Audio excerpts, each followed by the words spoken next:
तो सलमान खान की आप लोगों ने रेडी पिक्चर की एक पिक्चर वांटेड पिक्चर आप लोगों ने देखी रही है, और ये तीनों की तीनों जो पिक्चर है वो ऑलरेडी साउथ में बन चुकी है और बहुत अच्छी पिक्चर थी। ठीक है, तो साउथ की जो पिक्चर थी वो साउथ के लैंग्वेज में मूवी बनी रहेगी। अब साउथ का लैंग्वेज तो हर किसी को आता नहीं है, इसलिए सोचा कि सलमान खान ने उसी का हिंदी डब वर्जन बनाया जाए। तो सलमान खान ने क्या किया रहेगा, साउथ के प्रोड्यूसर के पास गए होंगे और उनको बोला रहेगा कि भाई साहब, ओ भाई साहब, हम आपकी पिक्चर को कॉपी करना चाहते हैं। कॉपी मतलब सेम हूबहू सब कुछ वही करना, स्टोरी आप हमें पूरा भेज दो, सब कुछ आप हमें भेज दो, हम लोग उसको हूबहू वैसे कॉपी करके बेचेंगे, लेकिन हिंदी में बना के बेचेंगे ऐसा।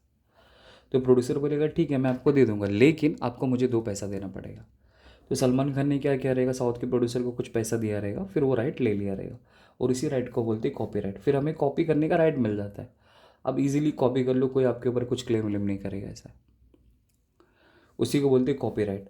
अब सोचो कि उस पिक्चर को कॉपी किया सलमान खान ने, और मार्केट में जब उसको बना के बेचा, तो बोलो साउथ से भी ज़्यादा पैसा कमाया कि नहीं कमाया? ऑफकोर्स कमाया।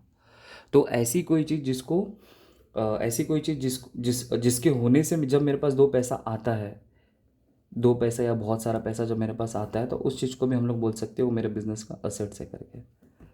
मतलब जिसके बेसिस पे हम लोग पैसा कमा सकते हैं। इसीलिए कॉपीराइट आपके बिजनेस का असेट्स हो जाएगा। नेक्स्ट मैंने लिखा है ट्रेडमार्क।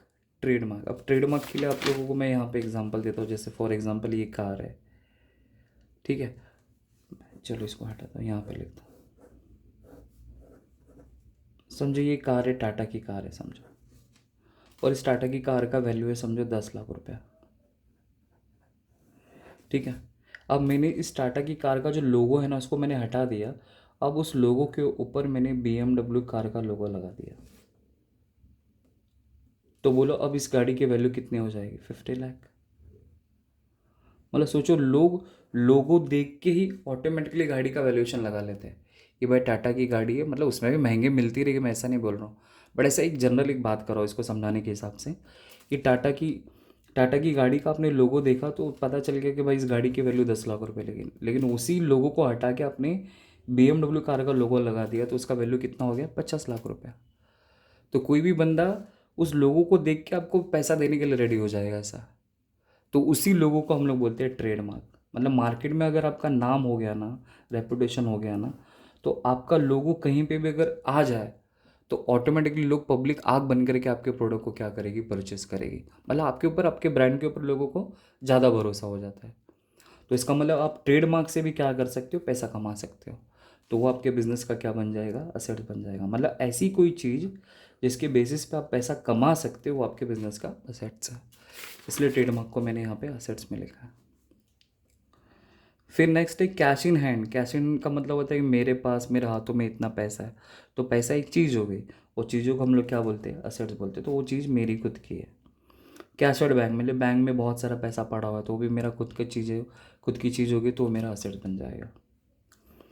नेक्स्ट मैंने लिखा है सन्ड्री डेटर। सन्ड्री का मतलब होता है वेरियस, और डेटर का मतलब होता है कस्टमर। सन्ड्री मतलब वेरियस, डेटर का मतलब होता है कस्टमर। तो उसको ऐसे समझाता हूँ। समझो कि मेरे बहुत सारे बहुत सारे बहुत सारे बहुत सारे बहुत सारे बहुत सारे कस्टमर है। Customer customer customer customer customer customer. तो इस कस्टमर को मैंने 1 लाख का माल बेचा है, इसको 2 लाख का, इसको 3 लाख का, इसको 4 लाख का, इसको 5 लाख का, इसको 6 लाख का, इसको 7 लाख का माल बेचा है। इन सबको मैंने उधार पे माल बेचा हुआ है। तो ये मेरे बहुत सारे कस्टमर हो गए, और इसी बहुत सारे कस्टमर को क्या बोलते हैं? सन्ड्री डेटर बोलते हैं।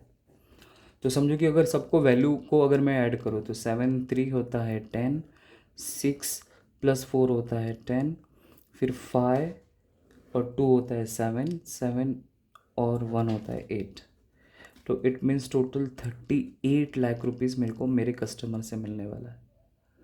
तो कहीं से भी अगर मेरे पास पैसा आने वाला है, कहीं से भी अगर मेरे पास पैसा आने वाला है, इनकम आने वाला है, तो उस इनकम को बोला जाता है, मतलब यहाँ पे उस इनकम को आप लोग असेट्स कंसिडर कर सकते हो, और वो असेट्स का नाम क्या है यहाँ पे? Sunday debtor. तो इन शॉर्ट मतलब सन्डे डेटर का मतलब क्या हुआ कि आपको आपके कस्टमर से पैसा आने वाला है, तो वो आपका असेट बन जाएगा। नेक्स्ट लिखा है बिल्स रिसीवेबल। बिल्स रिसीवेबल मतलब आपने अपने कस्टमर के ऊपर, बहुत सारे कस्टमर के ऊपर आपने बिल बना के रखे हैं, और हर एक बंदा उस बिल का पैसा देने वाला है। कोई 50,000 देने वाला है, कोई 80,000 देने वाला है, कोई 70,000 देने वाला है। सबको एक साथ ऐड कर दो तो आपको बिल का पैसा मिल जाएगा, मतलब आपको पता चल जाएगा कि टोटल बिल्स रिसीवेबल का पैसा कितना आने वाला है। तो वो भी आपके बिजनेस का असेट बन जाएगा। मतलब बिल्स रिसीवेबल का मतलब होता है कि बिल का पैसा आपको मिलने वाला है, और कहीं से भी अगर कोई चीज़ पैसा, मतलब कहीं से भी अगर अपने पास पैसा आने वाला है तो वो हमारे बिजनेस का क्या हो जाता है, असेट्स हो जाता है। नेक्स्ट है आउटस्टैंडिंग इनकम। आउटस्टैंडिंग इनकम का मतलब है कि कहीं से पैसा आने वाला था लेकिन अब तक आया नहीं। अब जैसे अगर हमारे फील्ड की अगर मैं बात करूँ, टीचिंग की फील्ड की बात करूँ, तो बच्चों से मुझे फ़ीस मिलने वाला है लेकिन अब तक मिला नहीं है पूरे साल का। जैसे एक साल का पूरा फीस होता है, उसमें से समझो कि कुछ बच्चों का 5,000 बाकी है, किसी का 10,000 बाकी है, किसी का 15,000 बाकी है। ये सारे के सारे फीस को अगर मैं ऐड कर दूँ तो मुझे मेरे बिज़नेस का आउटस्टैंडिंग इनकम मिल जाएगा। तो ये आउटस्टैंडिंग इनकम मतलब क्या हुआ कि मेरे पास कहीं से पैसा आने वाला है। अगर कहीं से अगर आपका पैसा आने वाला है, वो भी आपके बिजनेस का क्या होता है, असेट्स होता है। इसलिए मैंने इसको असेट्स में रिकॉर्ड किया है। बस आपको यही माइंड में सेट करना है कि बिजनेस में आपने अगर कर्जा वर्जा लिया रहेगा तो लायबिलिटीज में आएगा, और बिजनेस में ऐसी कोई चीज़ जो खुद की रहेगी वो आपका असेट्स है। कहीं से पैसा आने वाला है, आपका असेट्स है। या फिर ऐसी कोई चीज़ जिसके बेसिस पे आप पैसा कमा सकते हो, वो भी आपका असेट्स है। बस इतनी चीज़ें आप लोग याद रखो, आसानी से आपको बैलेंस शीट आ जाएगा। आई होप आपको समझा रहेगा। Thank you.